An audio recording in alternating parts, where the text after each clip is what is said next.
आतंकवादियों के जो जनाजे थे उसमें भी पहुंचे, जब उनको दफनाने का काम किया गया, और उनके जो शरीर थे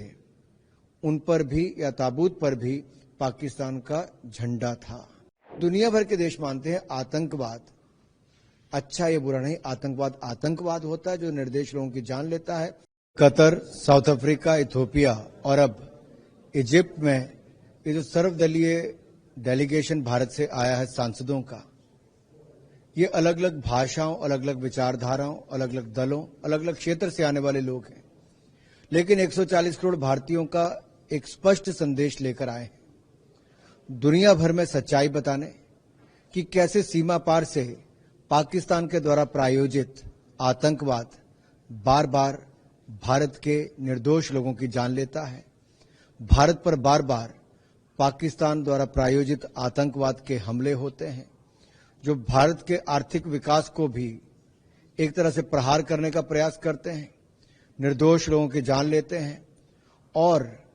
जो हम लगातार शांति बनाने का काम करते हैं, भाईचारा बनाने का काम करते हैं, सद्भावना का काम करते हैं, उसको बार बार चोट पाकिस्तान द्वारा पहुंचाई जाती है।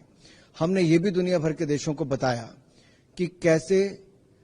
फाइनेंस, लॉजिस्टिक हैंडलिंग, ट्रेनिंग और क्रॉस बॉर्डर टेररिज्म, इन सब पे पाकिस्तान किस तरह से शेल्टर करता है, संरक्षण देता है आतंकवादी संगठनों को।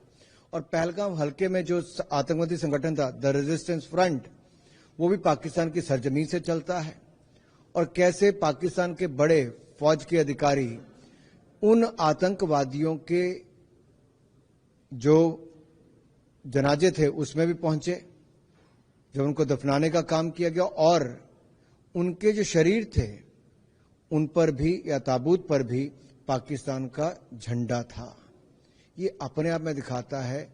कि मिली भगत है, पाकिस्तान द्वारा प्रायोजित है, और दुनिया भर के देशों में एक संदेश तो स्पष्ट गया, सबने एक स्वर में आतंकवादी हमले की निंदा की है, भारत के लोगों के प्रति अपनी संवेदनाएं दी है,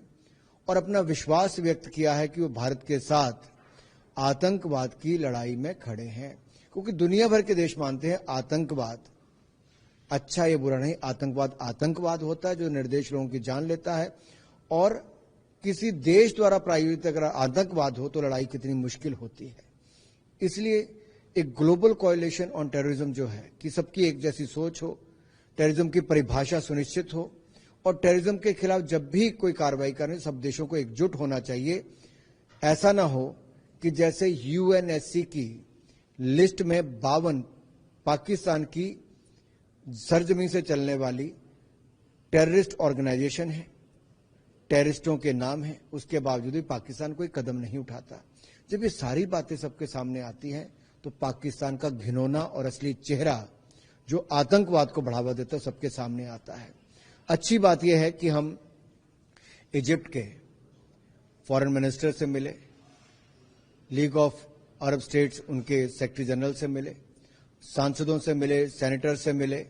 थिंक टैंक से मिले, फॉर्मर डिप्लोमेट राजदूतों से मिले, सिविल सोसाइटी के लोगों से मिले, पत्रकारों से बातचीत हुई। सब तरफ से एक जैसी आवाज थी कि आतंकवाद के खिलाफ हैं, आतंकवाद की निंदा करते हैं, और आतंकवाद जड़ से खत्म हो और दुनिया भर में खत्म हो, इसके लिए दुनिया भर के देशों ने सहमति जताई है। जो पाकिस्तान की तरफ से कोशिश है जो आतंकवादियों के द्वारा धर्म को एक तरह से हथियार बनाने की, आप लोग जो इन 4 देशों में गए, पूरा प्रतिनिधिमंडल गया, ज्यादातर वो देश है जो एक तरह से मुस्लिम बहुल देश है, तो आपको लगता है कि क्या वहां से जो एक तरह से समर्थन? आपने बहुत अच्छा सवाल पूछा, और बहुत सारे नेताओं ने अपनी बात में भी कहा, जैसे मैंने पहले कहा कि आतंकवाद का कोई धर्म नहीं होता, इसलिए किसी एक धर्म के साथ जोड़कर देखा जाए तो उन सब ने भी खुलकर कहा कि ये मानवता के लिए, इंसानियत के लिए, निर्दोष लोगों के लिए ये एक तरह से बड़ा खतरा है, देशों के लिए खतरा है। और ये सब देशों की एक स्वर में बात थी, जब जब अलग अलग मिले सबने यही कहा कि आतंकवाद के वो खिलाफ है, जो निर्दोष लोगों की जान लेता है, जो किसी देश की शांति पर हमला करता है, उसके खिलाफ हम हैं। लेकिन जो आगे आने वाले दिनों में जो एक तरह से जो संदेश लेकर जो आप लोग जाएंगे, अलग अलग जो डेलीगेशन जाएगा, इसका क्या एक तरह से कंक्लूजन क्या देखा जाए आने वाले समय में? क्या पाकिस्तान इस पे दबाव बनेगा, पाकिस्तान ऐसी हरकतों से फिर बाहर आ जाएगा? देखिए, सर्वदलीय जो प्रतिनिधि मंडल सांसदों का था, उसका एक काम था, सच्चाई दुनिया के सामने रखनी है, फर्स्ट हैंड इंफॉर्मेशन देनी है, मित्र देश हैं उन सबको बताना है, और अलग अलग चाहे कोई मंत्री है, कोई किसी पॉलिटिकल पार्टी का पदाधिकारी है, जर्नलिस्ट है, आम जनता है, या फिर इंडियन डायस्पोरा है, इन सभी को सेंसिटाइज करना है कि सच्चाई क्या है और भारत एक विक्टिम कैसे है पाकिस्तान द्वारा प्रायोजित आतंकवाद का।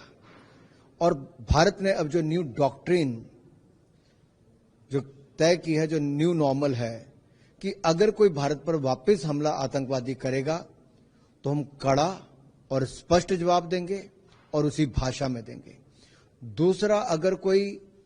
देश द्वारा प्रायोजित आतंकवाद हो या आतंकवादी संगठन हो, इसमें हम कोई अलग अलग नहीं देखेंगे, एक ही नजरिए से देखेंगे, क्योंकि दोनों की सोच आतंकवाद को बढ़ावा देने की है। तीसरा, जो न्यूक्लियर पावर के पीछे ये आतंकवादी संगठनों को शरण देकर, प्रशिक्षण देकर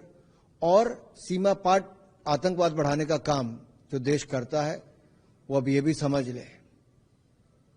कि परमाणु धमकी चलने वाला काम नहीं है। हमें 140 करोड़ भारतीयों की सुरक्षा हमारी प्राथमिकता है, भारत की सीमाओं की सुरक्षा हमारी प्राथमिकता है, और ये स्पष्ट संदेश हमने दुनिया भर के देशों में दिया है। भारत अपने देश के लोगों की सुरक्षा के लिए, देश की एकता अखंडता के लिए और देश के विकास और शांति के लिए हर वो कदम उठाएगा जो उठाने की जरूरत है। भारत वो ताकत है और हम कभी किसी पर ना अतिक्रमण करते हैं ना आक्रमण करते हैं। हम शांतिप्रिय देश हैं, लेकिन हमारी शांति को कोई भंग करेगा तो हम भी शांत नहीं बैठेंगे।